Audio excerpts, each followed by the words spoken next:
Hi everyone, this is Anjali और स्वागत है आपका मेरे चैनल लर्न विद अंजलि में। इस वीडियो में हम डिस्कस करेंगे एक बहुत ही इंपॉर्टेंट कॉन्सेप्ट के बारे में। कॉन्सेप्ट है नेशनल एयर क्वालिटी इंडेक्स का। नेशनल एयर क्वालिटी इंडेक्स से पॉसिबल क्वेश्चन क्या फ्रेम हो सकता है वो मैं आज इस वीडियो में बताने वाली हूँ। नेशनल एयर क्वालिटी इंडेक्स, जिसको आप AQI भी बोलते हैं, AQI इंडिया में क्योंकि नेशनल है, इंडिया लेवल पे काम कर रहा है, तो ये लॉन्च हुआ था 17 अक्टूबर 2024 में। ये लॉन्च हुआ था यानी कि मोदी जी के अंडर में।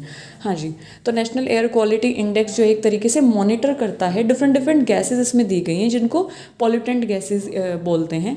तो उन पॉल्यूटेंट गैसेस की जो कॉन्सेंट्रेशन है वो कितनी बढ़ जाएगी, घट जाएगी, या जो भी उनका लेवल रहेगा उसके ऊपर नेशनल एयर क्वालिटी इंडेक्स बात करता है।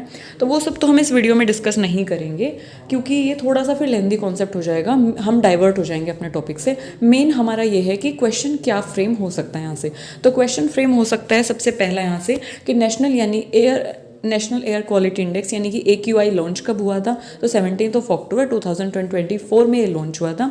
दूसरा क्वेश्चन फ्रेम हो सकता है कि which of the gases are under pollutant gases AQI, यानी कि AQI में कौन कौन सी जो गैसेज हैं वो पॉल्यूटेंट गैसेज कंसिडर की जाती हैं, या AQI जो है उसमें कौन कौन से पॉल्यूटेंट गैसेज मॉनिटर की जाती हैं। तो ये सारी गैसेज है जो कि मॉनिटर की जाती हैं AQI में।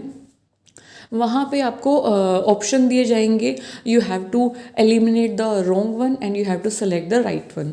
तो आप कैसे करेंगे, क्योंकि यहाँ पे हमारे पास बहुत सारी गैसेस हम पढ़ते हैं। अब उन गैसेस में हम कंफ्यूज हो सकते हैं क्योंकि एक भी गैसेस डिफरेंट हुई तो हमारा ऑप्शन गलत हो जाएगा। सो आपको 8 की 8 जो भी पॉल्यूटेंट गैसेस हैं उनको लर्न करना है ताकि आप ऑप्शन में कंफ्यूज ना हो। Because people got confuse in CO2।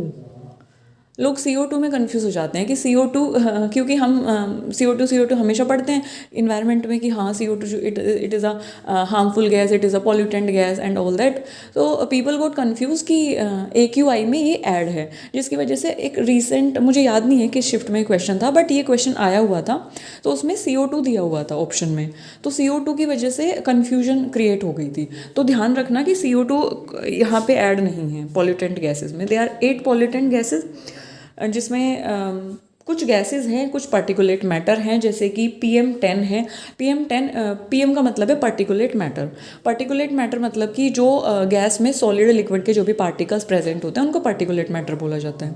तो जिनका 10 नैनोमीटर से साइज़ कम है, उनको माइक्रोमीटर से साइज़ कम है, उनको बोला जाता है PM10।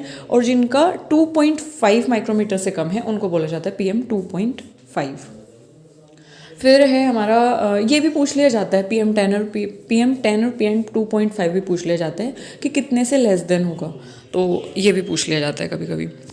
Okay, now moving on to कि दूसरा आता है हमारा NO2, फिर SO2 sulphur dioxide, nitrogen dioxide, CO यानी कि कार्बन मोनोऑक्साइड। ध्यान रखना CO2 नहीं है, कार्बन डाइऑक्साइड नहीं है, कार्बन मोनोऑक्साइड है।